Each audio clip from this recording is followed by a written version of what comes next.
Hi guys, and welcome to the truth about saturated fat. Now just before we get started, I'm going to ask everyone a really quick question. What if saturated fat was not bad for you? Let's just think about that one for a minute. Kind of an interesting question, isn't it? And I guess it's something that you might not have really considered before now. So where am I going with this?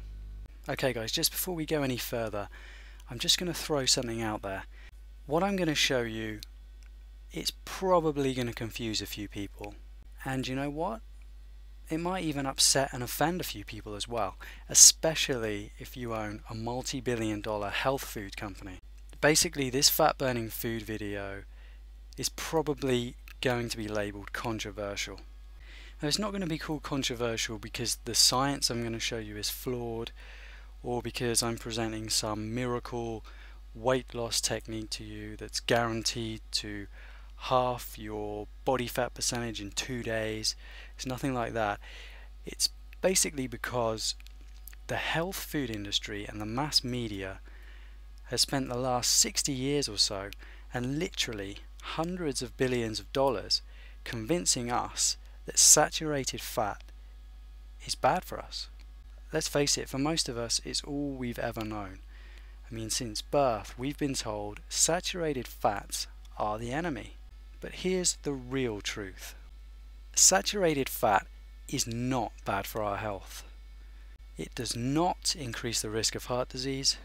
In fact, there is evidence to suggest that it might actually be beneficial to our health and help us lose weight and reduce our body fat percentage. Here's a really interesting quote that I found in Men's Health magazine recently. For decades, Americans have been told that saturated fat clogs arteries and causes heart disease. But there's just one problem. No one's ever proved it. So it kind of begs the question, doesn't it? Why do we all believe it to be true? Why do we believe that saturated fats are bad for us and make us fat? Well, how did it all begin? Well, the misinformation actually started all the way back in the 1950s, would you believe? This gentleman on the right, Dr. Ansel Keys, he published a paper that claimed a remarkable relationship between fat intake and heart disease. Now, Ansel claimed that from the 6 countries he studied, now this is an important point, he only studied 6 countries and there was actually data available for more than 20. He found that those with the highest rates of heart disease also ate the most fat. Now this hypothesis became known as the diet heart hypothesis. Ansel's paper and Ansel's findings really did pick up a lot of momentum, but he did have his critics at the time the paper was published. Jacob Yerushalmi, and I really hope I haven't butchered his name there, actually showed that the relationship between fat intake and heart disease disappeared if the data from all available countries was studied. Bit of a major flaw there. But the mass media and even heavyweight supporters such as the AHA, the American Heart Association, supported Key's findings, and he really went from strength to strength. His findings grew momentum, and by the 1970s he'd evolved his work into a 7-country study. Now there Ansel is on the cover of Time magazine. He really did become quite the scientific celebrity. And in his latest 7-country study, he concluded that saturated fats from animal food were related to heart attacks. He also said that cholesterol caused heart disease, but his main conclusion was that saturated fats alone, not any other kind of fat at all, raised cholesterol and caused heart disease. And once again, there were problems with Key's findings. 3 of the 7 countries he studied, which is more than 40%, didn't even support his conclusion, and there was no mention of important factors such as stress, refined sugar consumption, smoking or exercise levels. Now fast forward to the present day, and billion-dollar health companies, the mass media, food producers, they are still marketing their products based on these findings, but nobody has ever proven them to be true. Now you might be forgiven for thinking that there have been hundreds of studies over the years, but no, we're still going by ants or keys work. Now let's look at the other side of the coin just for a moment. Has anybody ever proven that saturated fat can be good for you? Well, I'm glad you asked, because yes, they have. Now there have been several studies conducted of the Maasai, which is a nomadic Kenyan tribe, and Pacific Islanders over the years. Both of those two societies are important because their diets consist of a very high percentage of saturated fat. In the Maasai case, over 60% of their diet was saturated fat. It's well above what you and I would ever eat. And quite remarkably, they were found to have low body fat percentage, low cholesterol, and were virtually heart disease free. So something's not really adding up here.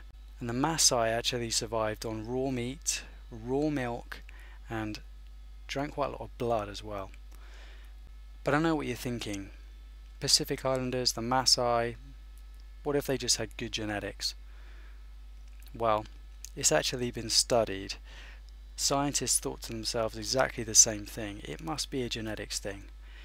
But separate studies looked at Maasai and Pacific Islanders that had left their native lands, left their tribes, and adopted a more westernized diet, eating more of the foods that we eat: refined carbohydrates, fast food, sugars, packaged food, convenience food. And guess what? Body fat percentage, cholesterol, and risk of heart disease all went through the roof. Now let's quickly look at the types of saturated fat and just get a little bit more of an insight into whether this stuff's really bad for us. And there are more than 12 kinds of saturated fat, but the most common three I've listed here for you. Stearic acid or stearic acid is actually broken down during digestion into something known as oleic acid. And this is actually a monounsaturated fat that's abundant in olive oil. And we all know, we're all told, olive oil is a heart healthy food. Now, stearic acid is found in animal fats and cocoa. Next up is lauric acid. Did you know that lauric acid has actually been proven to significantly increase levels of the good HDL cholesterol? And it's also been shown to improve overall immune system. Now, until recently, I didn't know this. It's actually being studied for its ability to improve immune system functions in HIV and AIDS patients. Now, this can be found in high quantities in palm and coconut oil. Now, last up is palmitic acid. Now, while this has been shown to increase levels of the bad LDL cholesterol, it actually increases level of the good HDL cholesterol to the same extent, if not more, than the negative. So this stuff is actually improving your overall cholesterol ratio, or at least maintaining it, so it has no negative impact on health. So if saturated fat isn't the bad guy, what are the real causes of heart disease and weight gain? Well, all of these promote inflammation inside the body and have a negative impact on our health.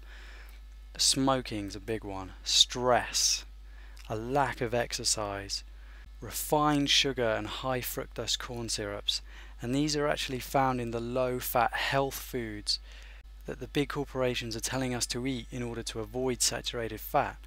Refined vegetable and cooking oils, refined white carbohydrates, white bread, white pasta, white rice, and here's the big one: trans fat, artificial hydrogenated oils.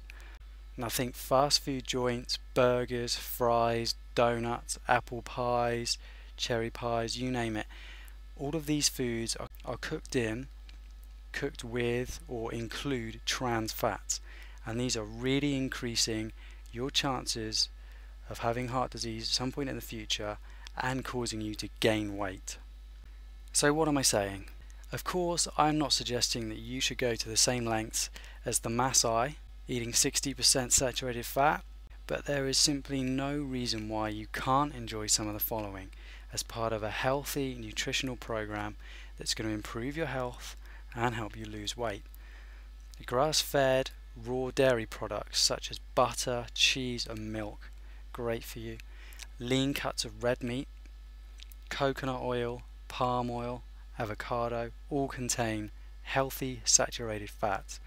If you really want to learn more about saturated fats, then I highly recommend you head over to Google and just type in a couple of queries. Search for saturated fat man's health. Great article online there. And also I recommend you Google The Truth About Saturated Fats by Mary Enig. And of course, click the link directly below this presentation for more information on saturated fat. Guys, that's it. I hope I've helped you look at saturated fat in a different light. Thank you very much for being here. I'll catch you next time.